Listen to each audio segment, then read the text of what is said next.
சென்னை புறநகர் பகுதிகளில் மழை பெய்து வரும் நிலையில் நெற்குன்றம் மதுரவாயில் இடையே சுமார் 3 கிலோமீட்டர் தொலைவிற்கு கடும் போக்குவரத்து நெரிசல் ஏற்பட்டிருக்கிறது. இது பற்றி விரிவான தகவலை தர காத்திருக்கிறார் செய்தியாளர் பரத்.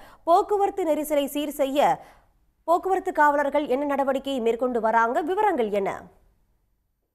சென்னை புறநகர் பகுதிகளில் இன்று காலை முதலே கருமேகங்கள் சூழ்ந்து அவ்வப்போது சாரல் மழையானது பெய்து வருகிறது.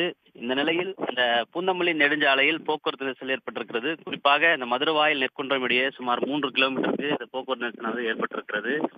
அந்த சென்னையிலிருந்து வரக்கூடிய மதுரவாயில் நோக்கி வரக்கூடிய வாகனங்கள் இந்த ஆலப்பாக்கம் சிக்னலில் சீராக செல்லாத காரணமே இந்த போக்குவரத்து நெரிசல் தற்போது ஏற்பட்டிருக்கிறது. இதனால் இந்த போக்குவரத்து நெரிசலில் மாணவர்கள், கல்லூரி மாணவர்கள், பள்ளி மாணவர்கள், வேலைக்கு செல்வோர் சிக்கி தவித்து வருகிறார்கள். ஏறக்குறைய 3 கிலோமீட்டருக்கு வாகனங்கள் அணிவகுத்து நிற்கின்றன.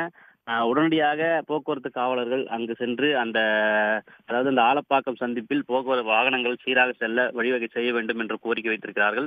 தொடர்ந்து இந்த பெஞ்சன் புயல் காரணமாக அந்த சாலையும் குண்டும் குழியுமாக இருப்பதால் வாகனங்கள் அங்கு மெல்லமாக தான் சென்று வருகிறது. இதனால் அந்த சாலையும் சீராக சீர் செய்தால் மட்டுமே இந்த போக்குவரத்து கட்டுப்படுத்த முடியும் என்று கோரிக்கை வைத்திருக்கிறார்கள்.